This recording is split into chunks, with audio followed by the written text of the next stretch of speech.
El past perfect simple. Como ya hemos comentado en otras ocasiones, los tiempos perfectos se forman siempre con el auxiliar have y el participio del verbo que estemos conjugando. La palabrita que va delante de perfect se refiere al tiempo en el que tenemos que poner ese auxiliar. Como en este caso está hablando de past, pues tendremos que poner had, que es el pasado del verbo have. ¿Vale? En el ejemplo estamos utilizando un verbo, como veis, regular porque acaba en ed para formar su participio. ¿Cómo traducimos este tiempo? Este tiempo se va a traducir por había hecho algo. En este caso, pues sería, por ejemplo, había paseado o había andado. ¿Vale? Como vemos, todas las personas utilizan el mismo auxiliar, la misma forma, porque es única. Podemos contraer, en vez de I had, I'd, o you had, you'd, en todas las personas, ¿vale? La forma negativa, pues lo que hacemos es que ponemos en negativa el verbo have en pasado. Entonces sería I had not walked o she had not walked, por ejemplo, ¿no? Ella no había paseado. Por supuesto, podemos también contraer, como siempre, ¿vale? En cuanto a la forma interrogativa, utilizamos el mismo orden habitual de auxiliar, sujeto y verbo, ¿vale? Para las formas breves, respuestas breves, tendríamos yes, si es afirmativa, a continuación el pronombre correspondiente y después el auxiliar en pasado. Forma negativa, pues tenemos no, pronombre, perdón, y el auxiliar en negativa, pero contraído, porque estamos hablando de formas breves. ¿De acuerdo? ¿Para qué utilizamos este tiempo? Pues este tiempo lo utilizamos para hablar de una acción que ocurrió antes que otra en el pasado.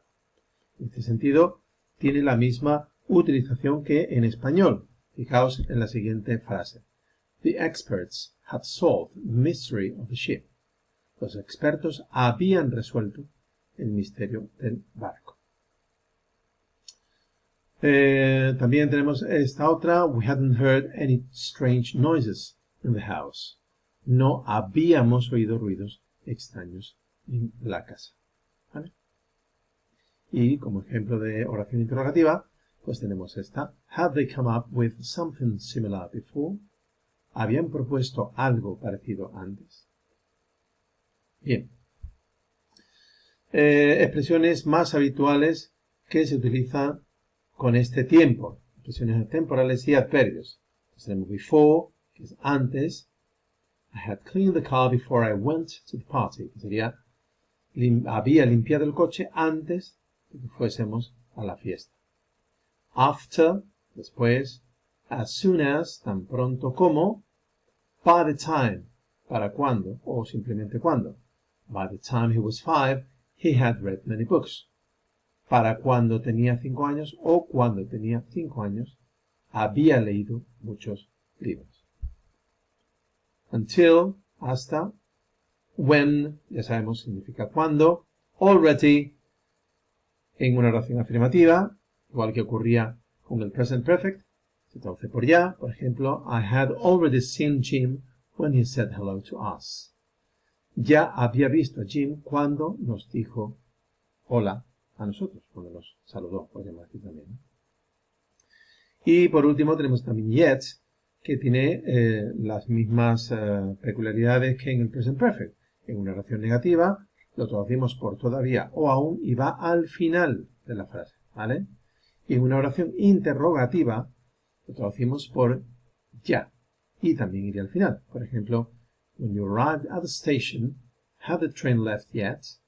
Cuando llegaste a la estación, ¿había salido ya el tren? Para la segunda parte de la unidad, tienen ejercicios en los cuales se compara el pasado simple y el past perfect.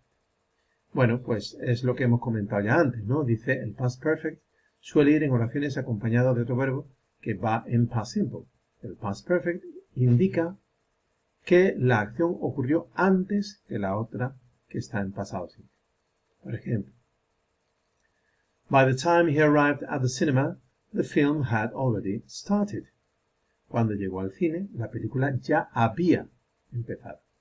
O sea que el past perfect es un pasado dentro del pasado, ¿vale? En español se corresponde con el pluscuamperfecto, que significa más que perfecto, o sea, más que pasado. Bien, otro uso sería para explicar el motivo por el que ocurrió algo en el pasado. Se pone el verbo principal de la frase en past simple y la oración subordinada, introducida por because, en past perfect simple. Ejemplo. We were nervous because we had seen unusual shadows. Estábamos nerviosos porque habíamos visto unas sombras extrañas. Bien, hasta aquí la explicación correspondiente a la gramática de este contenido.